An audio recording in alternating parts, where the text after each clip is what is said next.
So where do we end up when we're looking at Tempest and Hag-Seed?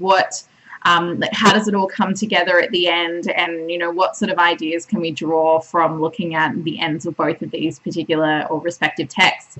So after going through, especially at the beginning, like we established the idea of Prospero and Felix and the fact that they've got this thing of darkness, and they've got this, Prospero's got his his vengeance and his anger, and Felix has got his grief and that turmoil, and and it's throughout the course of the text that these two individuals have to deal with the grief and the frustration and the vengeance that they feel on that very visceral level. So when we come to the end, it's really like about how they transform. So both of these texts are very humanist. They're looking at the human experience, they're looking at our ability to transform and change as individuals. And you've got to start in one place, which usually is not a good one, and then how do you overcome that? In particular, you can bring in things like freedom, and how both of the texts reflect the individuals being freed of their respective turmoil. So Prospero is freed from his desire for vengeance, and that is punctuated, or that is illustrated through the fact that he gives up his art, he gives up the performance and those illusions of life that he's been exploiting in order to, in this really dark way, in order to get his vengeance. And that's really important, because there's kind of two kinds of magic. There's art to enchant, and then there's rough magic, and there's this duality of there being kind of like good magic, and then there being this black or this dark magic, and really it's the dark magic that he's giving up. So this rough magic, I here abjure, which means give up. So he's relinquishing those dark arts. I'll break my staff, drown my book. This is what illustrates to us that he has really changed, and he's transformed from the beginning of the play. And that's something that as a leader, like Shakespeare's always, like, he's written this play for the royalty. Like, obviously he writes it for the people, and they all loved him from the top all the way down. But his plays were performed in the court, and the royals, like, they loved his plays as well. So he also kind of, he suggested things about, what makes a good leader, and how should we be leading, and how should we be living. And so going back to what I was talking about in the other video, like when we first, established the presence of magic, in terms of him firstly giving up that magic, he's showing how we're moving towards the Enlightenment and the rationalism of the Enlightenment. And, it's now time to start giving up all these, fanciful ideas about, witchcraft and, magic and all that kind of thing, and really just kind of get a bit more real, a bit more scientific, I suppose. So there's a giving up of that, but then there's also the ability to reflect on his own part to play in what's gone on and ask for forgiveness. He starts to finally take responsibility for some of his actions, rather than just kind of pointing the finger and blaming. Because initially when we start the play, like it does say, he was too wrapped in his studies and his study of the arts to, actually lead and actually like take care of the people that are under his, leadership. And that's how his brothers kind of come in and taken over there. So like, at what point does he take responsibility for that? So there's a big part of being responsible, asking for forgiveness, giving up those arts, and being free as a result. So when you're having a look at that final epilogue, you've got to have a look at how what he's doing aligns with the Christian humanist values of the era. So forgiveness is really strong at the end, something that's not really there in Hag-Seed. And that's really, a reflection of the era, because forgiveness is obviously quite a poignant value of Christianity, and so he has this meta-theatrical moment of awareness where he asks the audience to let your indulgence set me free.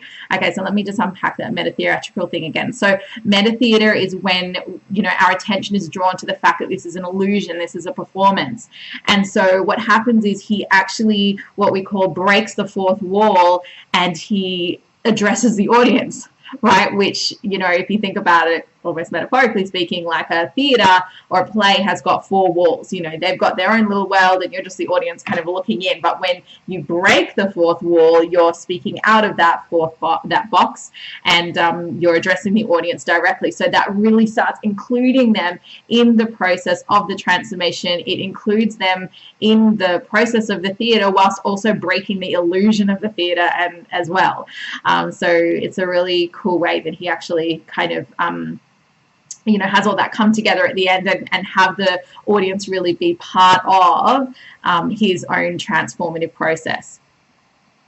And so then when we're looking at Hag-Seed, you know, similarly, Felix has to give up that, you know, that grief and that attachment that he has towards his daughter, which he just keeps reliving her presence through the performance of the Tempest.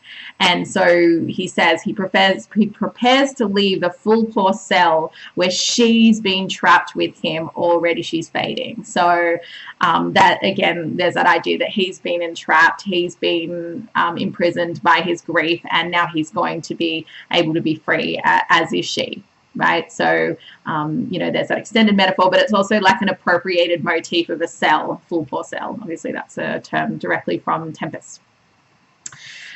Also, I don't know if you're going to have time to talk about this, but another really interesting idea is that, you know, life is, they kind of both end up with this idea that life is ephemeral, it's existential, it's, you know, it's fleeting, it's dissolving, and, you know, in the sense there's like this almost lack of finality to what happens. It's sort of left, yeah, it's yeah, it's kind of undefined in a way. So I do have another video on existentialism if you want to go and check that one out.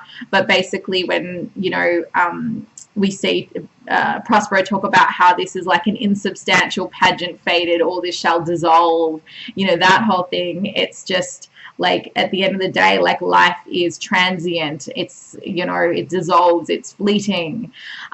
Similar to in Hag-Seed, what's his name? Felix talks about how it was if they'd never been there at all, turned to mist and blended into the fields and the woodlot. So like a nicely kind of appropriated form of how like all of this is kind of dissolving, and life again is, you know, not fixed and not ephemeral, existential, as I said. So hopefully, yeah, that gives you some good ideas to talk about in terms of how to make the connections between these two texts.